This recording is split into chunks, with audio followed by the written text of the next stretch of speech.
Sown area means total area sown with crops, ठीक है।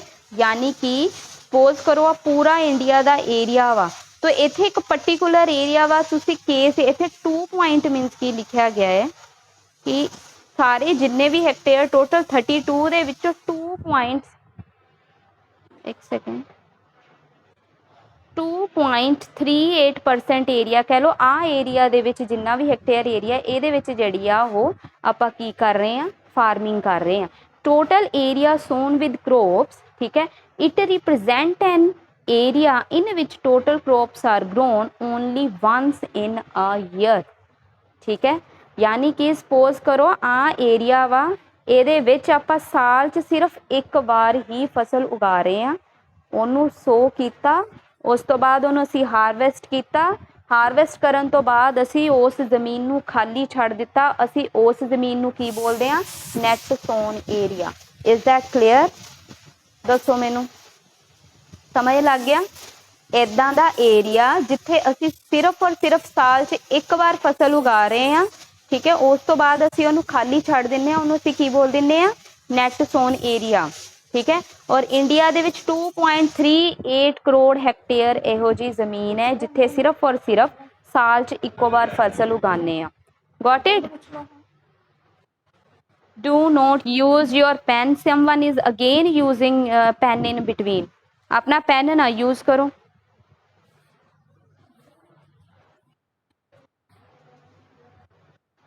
चलो नैक्सट इज आ गया ग्रोस क्रॉप्ड एरिया। हुण ग्रोस क्रॉप्ड एरिया की हुंदा, जिहड़ा एक सब तो पहली गल तुहानूं दसदा, ग्रोस क्रॉप्ड एरिया दे विच नैट इनकलूड हो जाता। ग्रोस का मतलब हुंदा कुल, नैट का मतलब हुंदा शुद्ध। कुल दे विच असीं सारियां चीज़ां ऐड कर लैणियां जिहड़ियां मर्जी, ठीक है।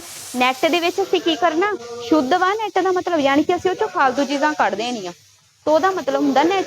हुण ग्रोस दे विच ग्रोस क्रॉप्ड एरिया मतलब कि टोटल एरिया जिथे भी मीनस की किते भी कल्टीवेशन हो रही है, ठीक है। टोटल एरिया, एक सेकंड बच्चों hold on, ma'am please uncle नु क्यों होली बोलियो, मेरी क्लास चलती पई है। हाँ जी, तो ग्रोस क्रॉप्ड एरिया की हुंदा है, total area sown once as well as more than once in a particular year when the crop is sown on a piece of land for twice, ठीक है, the area is counted twice in gross cropped area। हुण मान लो कहंदे कि total area, ठीक है, ਜਿਹਦੇ ਉੱਤੇ मीनस कि ਆਪਾਂ एक या एक तो ਵੱਧ ਵਾਰ ਆਪਾਂ ਫਸਲ ਨੂੰ ਲਗਾਇਆ ਵਾ, ठीक है, एक साल ਦੇ ਅੰਦਰ, ਉਹਨੂੰ ਆਪਾਂ ਕੀ ਬੋਲ ਦਿੰਨੇ ਆ, gross cropped area. Net sown area दे विच सिर्फ और सिर्फ असी एक बार ही फसल उगानी है साल दे विच, ठीक है, उस तो बाद खाली छड़ देनी है। और ग्रोस सोन एरिया दे विच 2 बार भी उगा सकते हैं, ज़्यादा बार भी उगा सकते हैं, ठीक है। ग्रोस सोन एरिया दे विच नैट सोन एरिया नूं भी असी काउंट करांगे, ठीक है, चाहे असी एक बार उगाइए चाहे एक बार तो वध बार असी फसल नूं उगाइए, उहनूं असी की बोल दिंदे आ, ग्रोस क्रॉप्ड एरिया। यानी कि कोई एक ऐदां दी जमीन का पोर्शन जिथे एक या एक तो वध बार फसल उगाई जाए, वो की हो गया, ग्रोस क्रॉप्ड एरिया। समझ लग गया? समझ लग गया बच्चों? हाँ जी, हाँ जी, कोई बच्चा कुछ पूछ रहा?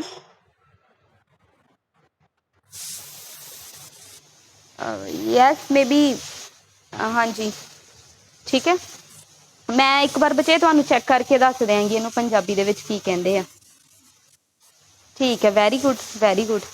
चलो नैक्सट आ जाओ, ग्रोस सोन एरिया तो बाद नैक्सट आ जाने, एक क्लीयर हो गया ना। हुण आ गया फैलोलैंड। फैलोलैंड आई थिंक इहनूं सनवी जमीन बोलते हैं, फैलोलैंड नूं पंजाबी दे विच, ठीक है। तो फैलोलैंड की हुंदी, land normally use for Sanvi, Sanvi जमीन आई थिंक बोलते हैं। तो land normally use for farming but that is left with no crops on it for a season in order to let it recover its fertility, ठीक है। तो हुण मतलब कि फैलोलैंड की हुंदी, मान लो एक जमीन सी, असी उहदे ते कोई फसल उगाई है, उस तो बाद असी उहनूं खाली छड्ड दिता, क्यों छड्डिया, ਤਾਂ ਕਿ ਉਹਦੇ ਅੰਦਰ ਜਿਹੜੀ ਫਸਲ ਉਗਾਉਣ ਦੇ ਨਾਲ ਜਿਹੜੀ ਉਹਦੀ ਫਰਟੀਲਿਟੀ ਗਾਇਬ ਹੋਈ ਆ, ਜਿਹੜੇ ਉਹਦੇ ਨਿਊਟ੍ਰੀਐਂਟਸ ਫਸਲ ਨੇ ਯੂਜ਼ ਕੀਤੇ ਆ, ਉਹ ਦੁਬਾਰਾ ਰਿਕਵਰ ਹੋਣ। ਚਾਹੇ ਅਸੀਂ ਉਹਨੂੰ 1 ਸਾਲ ਦੇ ਲਈ ਖਾਲੀ ਛੱਡ ਦਈਏ ਜਾਂ 2 ਜਾਂ 3 ਜਾਂ 3 ਸਾਲ ਵੀ ਛੱਡ ਸਕਦੇ ਆ ਉਹਨੂੰ ਖਾਲੀ, ਹੈ ਨਾ।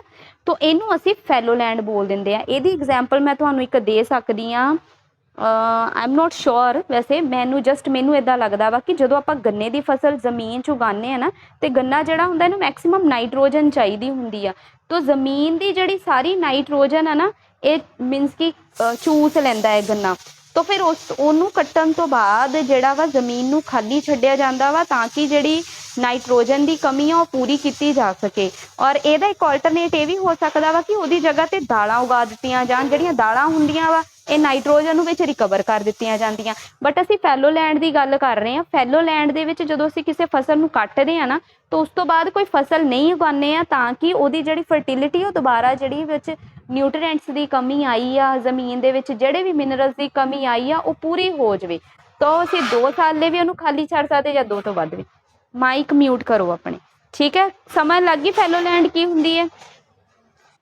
ਹਾਂ, ਤਾਂ ਇੰਡੀਆ ਦੇ ਵਿੱਚ ਜਿਹੜੀ ਫੈਲੋ ਲੈਂਡ ਹੈਗੀ ਉਹ 7.8% ਹੈ, 83% ਹੈ। ਯਾਨੀ ਕਿ 7.83% ਜ਼ਮੀਨ ਇੱਦਾਂ ਦੀ ਆ ਜਿੱਥੇ ਅਸੀਂ ਫਸਲ ਨੂੰ ਉਗਾਉਂਦੇ ਹਾਂ, ਉਸ ਤੋਂ ਬਾਅਦ ਅਸੀਂ ਉਹਨੂੰ ਖਾਲੀ ਛੱਡਦੇ ਹਾਂ, ਤਾਂ ਕਿ ਉਹ 'ਚ ਜਿਹੜੇ ਮਿਨਰਲਸ ਦੀ ਕਮੀ ਹੋਈ ਹੈ ਉਹਦੀ ਰਿਕਵਰੀ ਹੋ ਸਕੇ। Got it? ਚਲੋ ਜੀ, ਹੁਣ ਜਿਹੜੀ ਫੈਲੋ ਲੈਂਡ ਹੈ ਇਹ ਅੱਗੇ ਫਰਦਰ ਦੇਖੋ, ਇਹ ਹੁੰਦੀ ਅੱਗੇ ਆ ਗਈ ਕਰੰਟ ਫੈਲੋ ਲੈਂਡ। ਹੁਣ ਕਰੰਟ ਫੈਲੋ ਲੈਂਡ ਕੀ ਹੁੰਦੀ ਆ? Land which is left without cultivation for 1 or less than 1 agriculture year. ਠੀਕ ਹੈ। ਹੁਣ ਕੋਈ ਜ਼ਮੀਨ ਹੈ, ਉਹਦੇ ਤੇ ਅਸੀਂ ਚੀਜ਼ ਲਗਾ ਦਿੱਤੀ ਆ, ਉਸ ਤੋਂ ਬਾਅਦ ਅਸੀਂ ਚਾਹੇ 1 ਸਾਲ ਬਾਅਦ ਉੱਤੇ ਦੁਬਾਰਾ ਖੇਤੀ ਕਰੀਏ ਜਾਂ ਫਿਰ ਉਸ ਤੋਂ ਪਹਿਲਾਂ ਹੀ 6 ਮਹੀਨੇ ਬਾਅਦ ਜਾਂ 2 ਮਹੀਨੇ ਬਾਅਦ ਜਾਂ 3 ਮਹੀਨੇ ਬਾਅਦ, ਉਹ ਹੋ ਗਈ ਕਰੰਟ ਫੈਲੋ ਲੈਂਡ। ਠੀਕ ਹੈ, ਸਮਝ ਲੱਗ ਗਈ? ਯਾਨੀ ਕਿ 1 ਸਾਲ ਜਾਂ 1 ਸਾਲ ਤੋਂ ਘੱਟ ਦੇ ਲਈ ਅਗਰ ਅਸੀਂ ਕਿਸੇ ਜ਼ਮੀਨ ਨੂੰ ਖਾਲੀ ਛੱਡਦੇ ਹਾਂ, ਉਹ ਹੋ ਗਈ current fellow land. Got it? Next ਆ ਜਾਓ old fallow land. Old fallow land ਹੁਣ ਕੀ ਹੁੰਦੀ ਹੈ? Land which is left without cultivation, बिना जिते ਅਸੀਂ ਕੋਈ खेती नहीं कर रहे हैं 1 or more than 1 agricultural year. ठीक है, ਹੁਣ 1 ਸਾਲ ਹੁਣ ਮਤਲਬ ਕਿ ਅਗਰ ਕੋਈ ਜ਼ਮੀਨ ਹੈ, ਉਹਨੂੰ ਅਸੀਂ 1 ਸਾਲ ਜਾਂ 1 ਸਾਲ ਤੋਂ ਵੱਧ ਟਾਈਮ ਦੇ ਲਈ ਖਾਲੀ ਛੱਡ ਦਿੰਦੇ ਹਾਂ, ਉਹ ਕੀ ਹੋ ਗਈ? Old fallow land. समझ लग गया ਇੱਥੇ ਤੱਕ?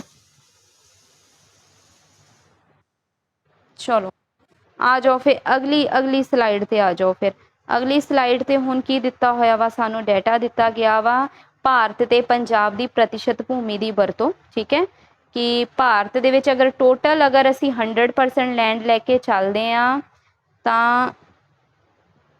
1 सेकेंड 100% लैंड लैके चलते हैं तां अगर वन जमीन जंगल मैं तुहानू दस्सिया इंडिया दे विच 22% है ते पंजाब च किन्ने ने? ओनली 5.7%। गैर खैती ਕੰਮਾਂ ਦੇ ਲਈ ਜ਼ਮੀਨ ਕਿਹੜੀ ਸੀਗੀ? ਲਾਈਕ ਜਿਨ੍ਹਾਂ ਤੇ ਬ੍ਰਿਜਸ ਬਣੇ ਹੋਏ ਨੇ, ਸੜਕਾਂ, ਇੰਡਸਟਰੀਜ਼, ਬਿਲਡਿੰਗਸ ਬਣੀਆਂ ਹੋਈਆਂ ਨੇ, 7% ਪੂਰੇ ਇੰਡੀਆ ਦੇ ਵਿੱਚ ਹੈ, 8.2% ਪੰਜਾਬ ਦੇ ਵਿੱਚ ਹੈ। ਬੰਜਰ ਜ਼ਮੀਨ ਇੰਡੀਆ 'ਚ 6.4%, ਪੰਜਾਬ 'ਚ 1.5%। ਇੰਡੀਆ ਦੇ ਟੋਟਲ ਏਰੀਆ 'ਚ ਚਾਰਗਾਹ ਦੇ ਲਈ 3.6% ਜ਼ਮੀਨ ਨੂੰ ਵਰਤਦੇ ਆ, ਪੰਜਾਬ 'ਚ ਹੈ ਹੀ ਨਹੀਂ। ਦਰਖਤਾਂ ਤੇ ਝਾੜੀਆਂ ਦੇ ਹੇਠ ਜਿਹੜੀ ਜ਼ਮੀਨ ਆਈ ਹੋਈ ਆ, ਤੁਹਾਨੂੰ ਦੱਸਿਆ ਸੀਗਾ ਵੀ ਆਪਣੇ ਆਪ ਬੰਦੇ ਦੀ ਐਫਰਟ ਦੇ ਬਿਨਾਂ ਵੀ ਬਹੁਤ ਸਾਰੇ ਏਰੀਆਜ਼ 'ਚ ਦਰਖਤ ਲੱਗ ਜਾਂਦੇ ਆ, ਝਾੜੀਆਂ ਲੱਗ ਜਾਂਦੀਆਂ ਵਾ। ਤੁਸੀਂ ਐਗਜ਼ਾਮਪਲ ਦੇਖ ਸਕਦੇ ਹੋ, ਰੋਡਸ ਦੇ ਆਲੇ ਦੁਆਲੇ ਜਦੋਂ ਅਸੀਂ ਟਰੈਵਲ ਕਰਦੇ ਹਾਂ ਤਾਂ ਆਪਣੇ ਆਪ ਹੀ ਲੱਗੀਆਂ ਹੁੰਦੀਆਂ।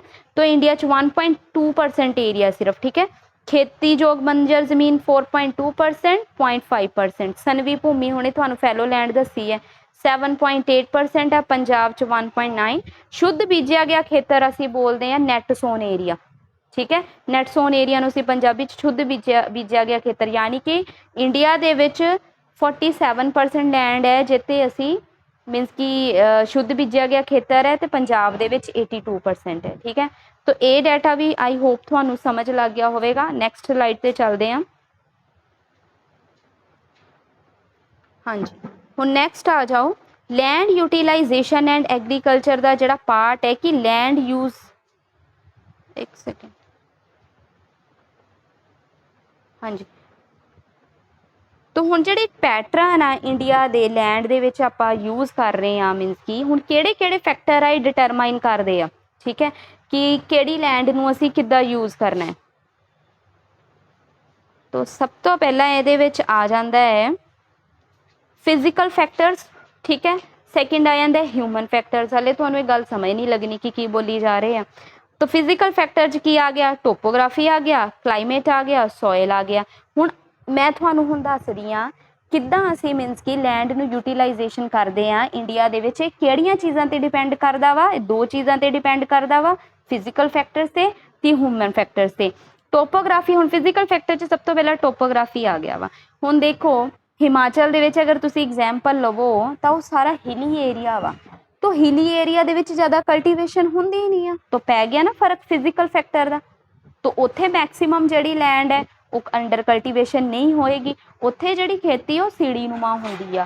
और उत्थे जिहड़े आ खेती दे असीं मॉडर्न टैक्नीक्स नहीं यूज़ कर सकते, ट्रैक्टर्स नहीं यूज़ कर सकते, हारवेस्टिंग मशीन्स नहीं यूज़ कर सकते। वाई? क्योंकि पहाड़ियां दे उत्ते इन्नी ऊंचाई ते ले जाना इट्स वेरी डिफिकल्ट टास्क, ठीक है। तो उत्थे ज़्यादातर जिहड़ी खेती हैगी ओल्ड तरीक़े नाल हुंदी है, तो डेफिनेटली उत्थे जद ओल्ड तरीक़े नाल होंगी तो उत्थों दी जिहड़ी फसलां वगैरह वो बहुत घੱਟ होणगियां। तो टोपोग्राफी का फर्क पै गया, ठीक है। हुण राजस्थान वगैरह च उत्थे रेतीली मिट्टी है, डेफिनेटली उत्थे भी नहीं होएगी। क्लाइमेट, ठीक है, मौसम खुश्क मौसम दे विच ओहदे अकॉर्डिंग फसलां उगणगियां, ठीक है। लाइक राजस्थान च बाजरा बूजरा इहो जिहियां फसलां ही ज़्यादा खेती हुंदियां चनियां दियां, है ना। तो ਉਹਦੇ ਅਕੋਰਡਿੰਗ ਤੇ ਉਹ ਸੋਇਲ ਦਾ ਵੀ ਜਿੱਥੇ ਜ਼ਿਆਦਾ ਫਰਟਾਈਲ ਪੰਜਾਬ ਦਾ ਜਿਹੜਾ ਇੰਡੀਆ ਦਾ ਹੈਗਾ ਨੌਰਦਰਨ ਰੀਜਨ ਆਪਾਂ ਪੜ੍ਹਿਆ ਸੀਗਾ ਐਲੂਵੀਅਲ ਸੋਇਲ ਹੁੰਦੀ ਹੈ, ਗੰਗਾ ਬ੍ਰਹਮਪੁੱਤਰ ਵਾਲੇ ਜਿਹੜੇ ਮੈਦਾਨ ਆ, ਠੀਕ ਹੈ, ਕਿਹੜੇ ਪੰਜਾਬ ਹਰਿਆਣਾ ਯੂਪੀ ਬਿਹਾਰ, तो ਇੱਥੇ ਐਲੂਵੀਅਲ ਸੋਇਲ ਮਿਲਦੀ ਹੈ ਤਾਂ ਇੱਥੇ ਜ਼ਿਆਦਾ ਖੇਤੀ ਹੁੰਦੀ ਹੈ। ਤਾਂ ਪੈ ਗਿਆ ਫਿਜ਼ੀਕਲ ਫੈਕਟਰਸ ਦਾ ਲੈਂਡ ਯੂਟੀਲਾਈਜੇਸ਼ਨ ਤੇ ਫਰਕ, ਠੀਕ ਹੈ। ਹਿਊਮਨ ਫੈਕਟਰਸ ਹੁਣ ਕਿਹੜੇ ਕਿਹੜੇ ਆ? ਪੋਪੂਲੇਸ਼ਨ, ਜਿਹੜੇ ਏਰੀਆ 'ਚ ਪੋਪੂਲੇਸ਼ਨ ਜ਼ਿਆਦਾ ਹੋਏਗੀ ਉਸ ਏਰੀਆ ਦੇ ਵਿੱਚ ਜਿਹੜੀ ਜ਼ਮੀਨ ਆ ਉਹਦਾ ਓਵਰ ਕਲਟੀਵੇਸ਼ਨ ਹੋ ਜਾਂਦੀ ਹੈ, ਉਹਨੂੰ ਬਾਰ-ਬਾਰ ਉਹਦੇ 'ਤੇ ਮੀਨਸ ਕਿ ਆਪਾਂ ਖੇਤੀ ਕਰਦੇ ਹਾਂ ਚੀਜ਼ਾਂ ਨੂੰ ਮੀਨਸ ਕਿ ਉਗਾਉਂਦੇ ਹਾਂ ਤਾਂ ਕਿ ਜਿਹੜੀ ਡਿਮਾਂਡ ਆ ਲੋਕਾਂ ਦੀ ਉਹ ਪੂਰੀ ਕੀਤੀ ਜਾ ਸਕੇ, ਠੀਕ ਹੈ। ਨੈਕਸਟ ਆ ਗਿਆ ਟੈਕਨੋਲੋਜੀਕਲ ਕੈਪੇਬਿਲਿਟੀਜ਼। ਜਿੰਨੀ ਜ਼ਿਆਦਾ ਅੱਛੀ ਟੈਕਨੋਲੋਜੀ ਸਾਡੇ ਕੋਲ ਹੋਏਗੀ ਉਨਾ ਜ਼ਿਆਦਾ, ਠੀਕ ਹੈ, ਸਾਡੀ ਜਿਹੜੀ ਐਗਰੀਕਲਚਰਲ ਗਰੋਥ ਹੋਏਗੀ। ਬਾਕੀ ਕਲਚਰਲ ਟਰਡੀਸ਼ਨਸ, ਠੀਕ ਹੈ, ਲੋਕ ਆਪਣੇ ਕਲਚਰ ਆਪਣੇ ਟਰਡੀਸ਼ਨ ਦੇ ਅਕੋਰਡਿੰਗ ਵੀ ਫੂਡ ਕ੍ਰੋਪਸ ਨੂੰ ਗਰੋ ਕਰਦੇ ਆ, ਠੀਕ ਹੈ।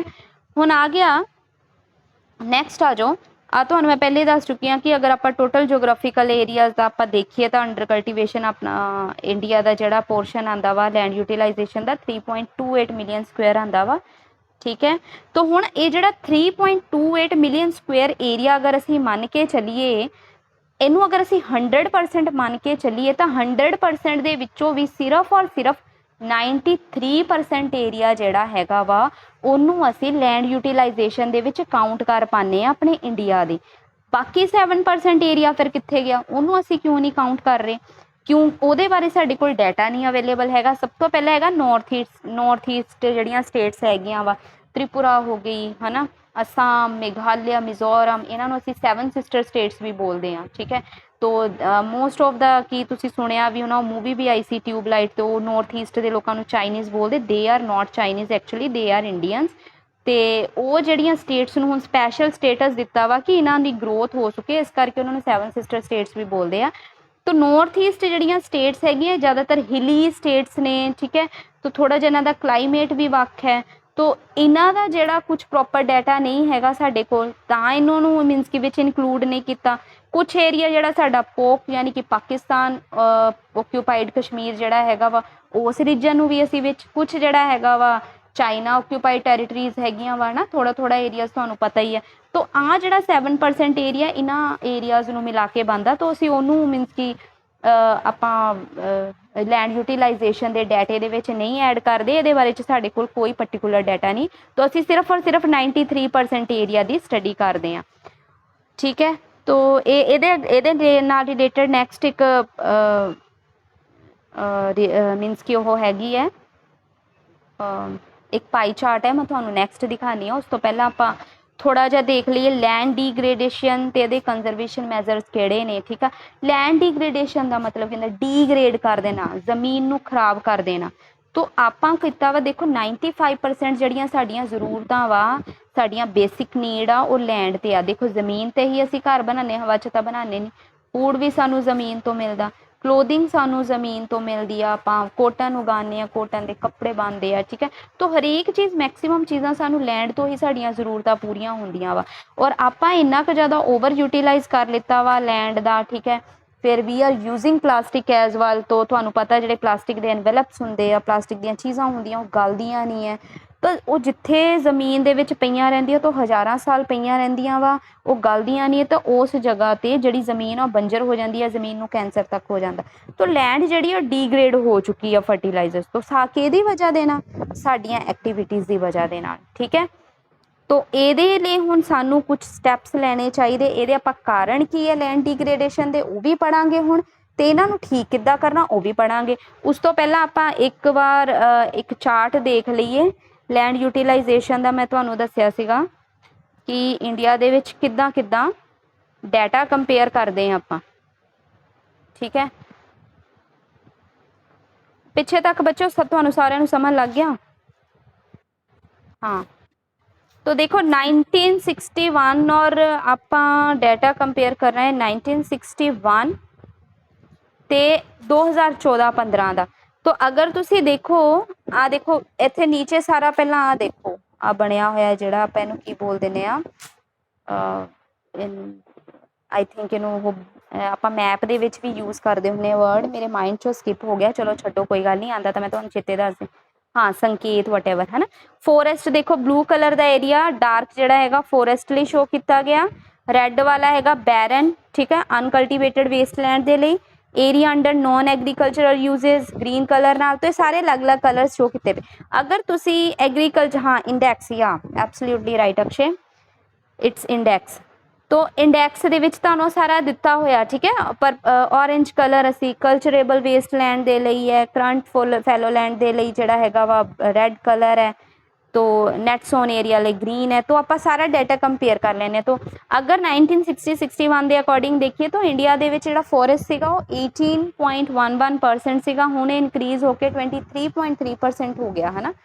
तो इट्स अ गुड थिंग कि चलो ਤੁਹਾਨੂੰ पता भी है जंगल किन्ने ज़्यादा इंपॉर्टेंट है। दैट्स वाई ਤੁਹਾਨੂੰ भी पता फॉरेस्टेशन करवाया जा रहा है कि ज़्यादा तो ज़्यादा पेड़ लगाए जान, है ना। तो रैड वाला ਜਿਹੜਾ पोर्शन ਸੀਗਾ ਉਹ बैरन एंड अन कल्चरेबल वेस्टलैंड है। पहला 18.11% सी, हुणे घट के देखो 5.5% हो गया वा, ठीक है।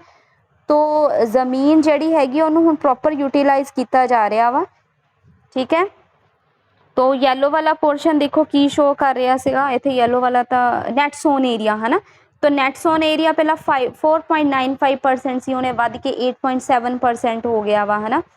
तो एरिया अंडर जिहड़ा ब्लू वाला होर डार्क ब्लू वाला पोर्शन देख लो, area under tree crops group जिहड़ा सीगा ना कि जिहड़े एक्सट्रा ट्रीज वगैरह लगाए सी, वो पहला सीगा 1.50%। इत्थे कलर्स का भी बच्चे डिफरेंस आया होया, प्रॉपर शो नहीं किए हुए। खैर मैनू यही चार्ट मिलिया सीगा प्रॉपर एक्सप्लेन करने के लिए। तो ये भी वध के 3.3% हो गया वा, ठीक है। तो इदा तुसी मीनस कि सारे डाटे नू कंपेयर कर सकते हो। ये ठीक है, इत्थे तक तुहानू समझ लग गया। अगे चलीए हुण नैक्सट स्लाइड ते। चलो हुण आपां की सीगा कि आपां डीग्रेडेशन की वजह आपां पढ़नी सीगी कि की वजह है कि लैंड डीग्रेडेशन हो गई है ना, जमीन का स्तर क्यों मीनस कि बिगड़ गया है। तो सब तो पहला आ गया, सब तो ज़्यादा मेन इंपॉर्टेंट रीजन हैगा वा वो साडा की है, डीफोरेस्टेशन। डीफोरेस्टेशन की हुंदा वा, जंगलों की कटाई, ठीक है।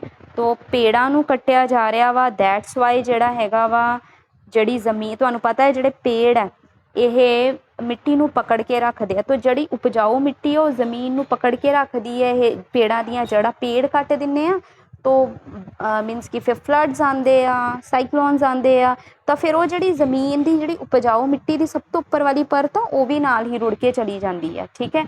तो वो जी जमीन बैरन हो जाती है।